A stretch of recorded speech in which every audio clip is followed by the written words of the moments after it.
A história dos cursos de férias da Seara da Ciência começou por acaso, né? Porque o nosso departamento lá da Fisiologia e Farmacologia, lá na Faculdade de Medicina, também tinha um curso de férias e nós convidamos o professor Leopoldo Demês para dar uma palestra finalizando o nosso curso de férias lá.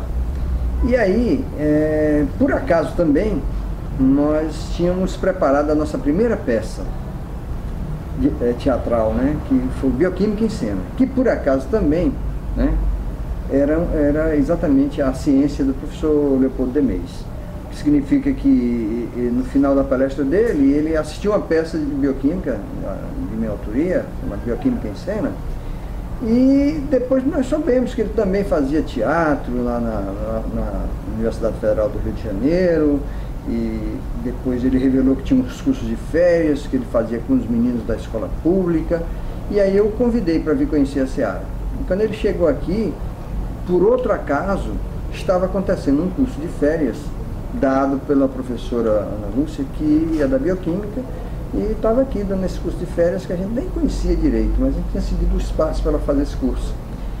E aí o que aconteceu? Ele imediatamente perguntou se a gente não queria fazer parte de um grupo de universidades que fazem esses cursos de férias, e aí começou essa rede. Nós fomos uma das 4 primeiras universidades a se engajar nessa atual rede que já consta com mais de 25 universidades envolvidas. E aí nós fizemos um treinamento, eu fui com o Pedro para o Rio de Janeiro, e lá fizemos um treinamento durante o curso de férias que eles estavam dando lá. E aprendemos mais ou menos a metodologia que hoje nós empregamos aqui, né? Esse curso acontece ao longo de 2 semanas para professores de ciências, em regime de imersão, digamos assim, de 8 da manhã até às 18 horas, fazendo aí um total de 80 horas aula, enquanto que para os alunos nós temos a participação deles durante a 2ª semana apenas, durante 40 horas também, pela manhã e pela tarde, ao longo dos 5 dias da semana. E nessas atividades, por exemplo, para os professores, eles têm momentos que vivenciam as atividades de laboratório, eles são, digamos assim, estimulados a discutir o que é fazer ciência, o que é o viver científico, que eles têm como rotina de ensinar isso aos alunos dele, só que de uma forma diferente.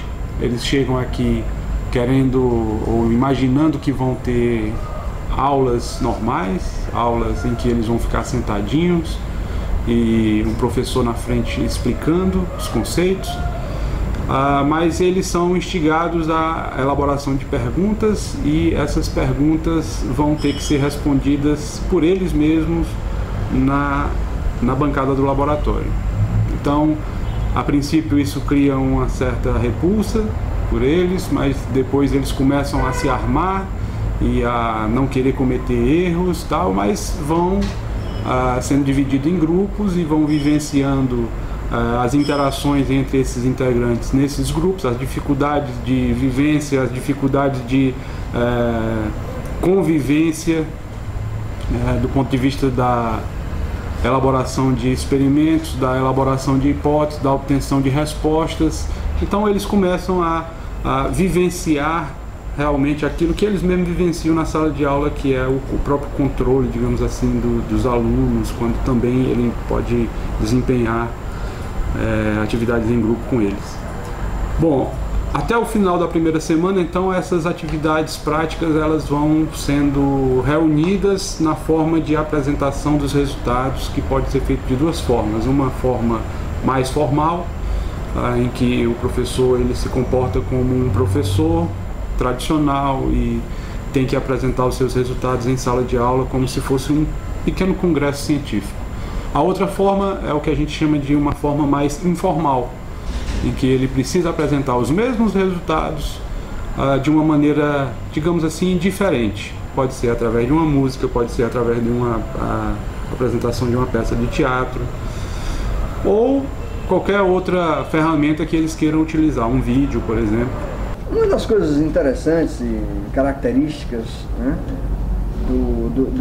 dessa nova metodologia é o fato de se usar muito a arte, se incentivar muito o uso da arte para transmitir ciência, né?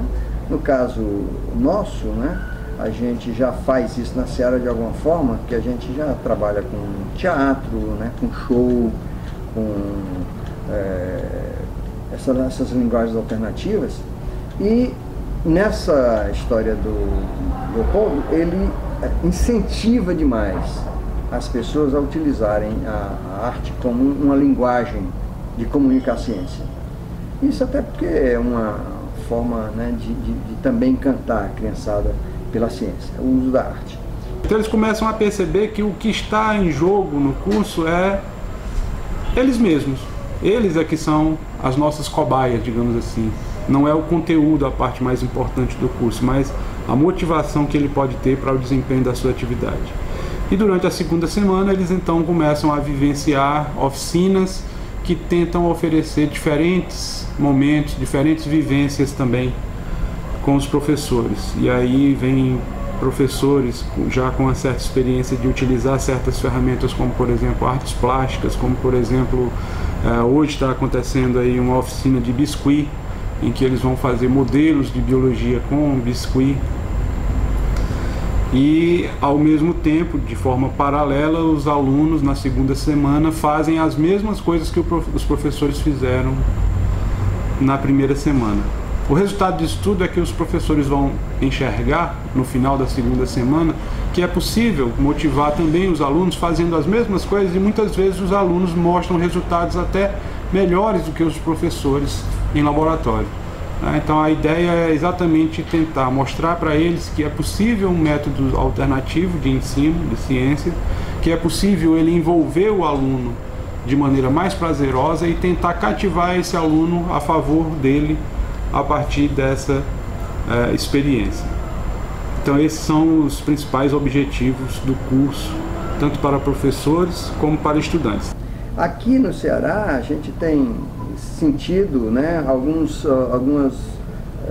vamos dizer assim, consequências desse curso, porque nós já temos estudantes que fizeram, que já entraram na universidade, que já estão de olho no mestrado, né, e, enfim, professores que retornam, que trazem suas turmas aqui para visitar o nosso museu, enfim, essas consequências, né, essas coisas boas que têm acontecido, que nos animam a continuar cada vez mais aplicando cada vez mais cursos. Um dos nossos objetivos também é selecionar alguns estudantes. Esses estudantes podem vivenciar mais especificamente a rotina de um ambiente acadêmico, de um laboratório, por exemplo, dentro da universidade, e que a partir dali ele possa, digamos assim, trilhar um caminho que ele possa escolher em relação à profissão que ele vai escolher no futuro, em relação à prática rotineira de um laboratório, de como é que se constrói o conhecimento dentro da universidade, e a partir daí ele pode, digamos assim, ter certas oportunidades que ele não teria se ele tivesse que fazer tudo isso sozinho. E temos exemplos no Brasil de pessoas como o professor Demês, que já faz isso há mais de 20 anos. Ele já tem colegas, né, professores, doutores, pesquisadores da UFRJ, que ele trouxe lá da favela da Maré, né? Começaram como estudantes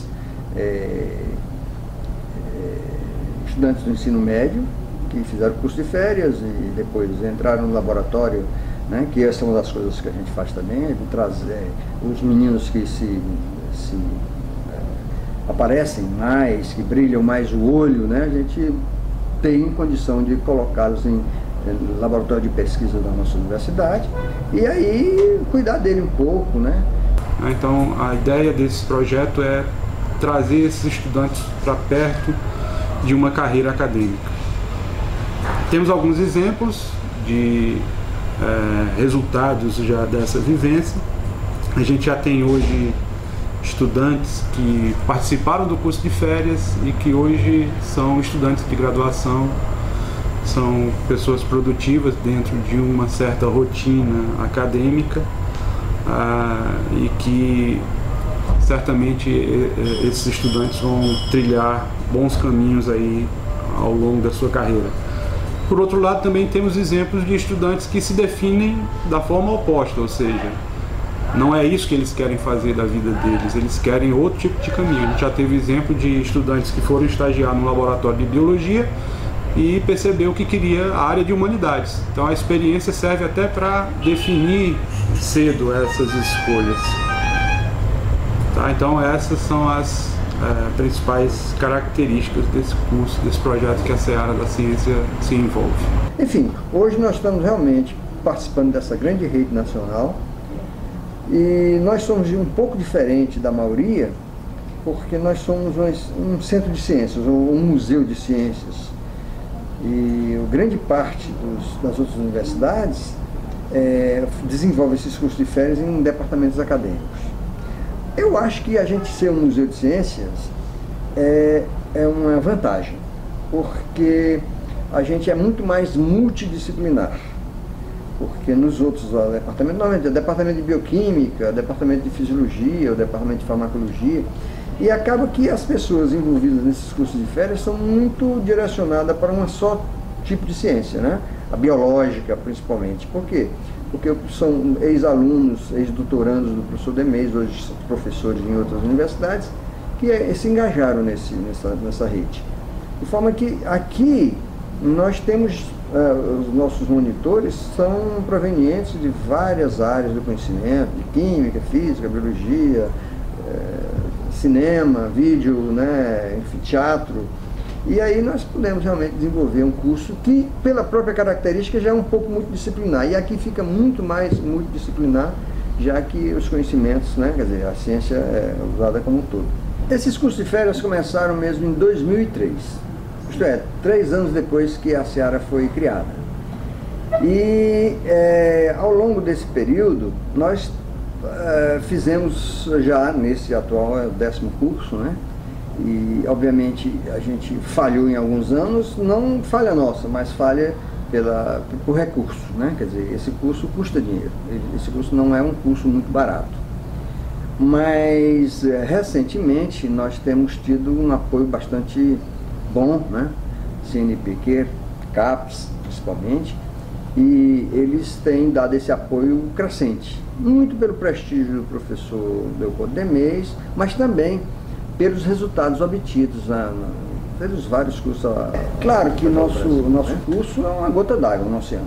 A crise do ensino brasileiro é grande, né? A gente está tentando dar a nossa colaboração a esse problema nacional, que é realmente muito grande, né? Sabendo que o Brasil, em termos de qualidade de educação, é um dos últimos países do mundo, embora sua produção de ciência seja considerada boa, né? A nossa educação vai muito mal. Então é preciso que todos, né, façam algum esforço, né? Acho que todo mundo tem a obrigação de fazer esse esforço. Nós estamos dando a nossa parte, né? A Universidade Federal do Ceará está, através da Seara da Ciência, fazendo a sua parte de colaborar nesse esforço nacional da melhoria da qualidade do ensino básico, né, da nossa região e, obviamente, do resto do país.